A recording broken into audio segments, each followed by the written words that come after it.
হলের শিক্ষার্থীরা আমাদের উপরে চড়া হয়েছে।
এখন আমাদের মেয়েদেরকে আমি বললাম মেয়েরা সবাই সুন্দর করে বুঝে চলে গেলো, ছেলেদেরকে বললাম ছেলেরা সুন্দর করে বুঝে চলে গেলো।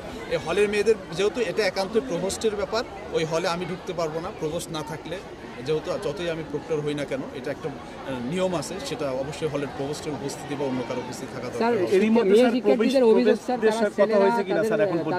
আমরা প্রভোস্টদের সঙ্গে কথা বলেছি, যার যার মেয়েদের শুধু এই হল বঙ্গমাতা হল না, অন্য হলের যে মেয়েরা আছে তাদেরকে আমরা প্রভোস্টদেরকে বলেছি তাদের মেয়েদেরকে শান্ত থাকার জন্য, তারা যেন এই সমস্ত বেশি উত্তেজিত না হয়, কারণ এটা দেখা যাচ্ছে এক পর্যায়ে নিজেদের মধ্যেও যেন ক্ল্যাশে ওরা না জড়ায় যায়, সেটাই আমরা এড়ানোর চেষ্টা করছি। স্যার, মেয়েদের অগত ভাষায় গালিগালাজ করা হয়েছে, এই বিষয়টা কি আর মানে প্রশাসনের সামনেই তারা এভাবে ছেলেরা একটা মেয়েদের হলে এইভাবে এসে কোনো কিছু ভাঙচুর করতে কি পারে কিনা, এই বিষয়টা স্যার আপনি বলছিলেন ক্লাসের কথা নিজেদের মধ্যে, সেই ব্যাপারটা কি? নিজেদের মধ্যে মানে এখানে যারা যে হল এই হলের শিক্ষার্থীরা মনে করছে যে ওদের হলে আক্রমণ করছে, সেটা ওরা সেন্টিমেন্ট একটু অন্যভাবে নিচ্ছে, সেটা থেকে আমি বুঝতে পারি যে ওদের মধ্যে একটা কথোপকথন বা বাক্যবান হতে পারে।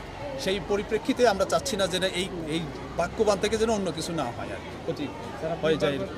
আক্রমণের কথা বলছেন, এরা কিন্তু হচ্ছে নাম পরিবর্তনের পরে এরা যে নতুন নাম দেওয়া হয় সেই ব্যানারটা কিন্তু তারা ছিঁড়ে ফেলছে, অর্থাৎ তারা মানে ক্ষুব্ধ আর কি এই নাম চেঞ্জ নিয়ে।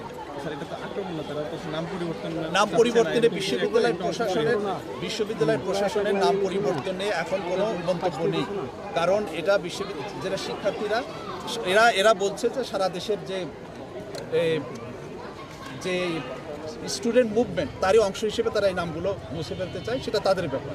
আমাদের সিদ্ধান্ত যখন আমরা বলবো, আমাদের যখন মানে সিন্ডিকেট সিদ্ধান্ত হবে, যখন আমাদের যে বডি আছে সেই বডিগুলোতে যখন সিদ্ধান্ত হবে কোন হলের নাম কী হবে, সেটা তখন আমরা বলতে পারি। এই সিচুয়েশনে আমরা কোনো এই নাম পরিবর্তন নিয়ে আমাদের কোনো মন্তব্য নেই।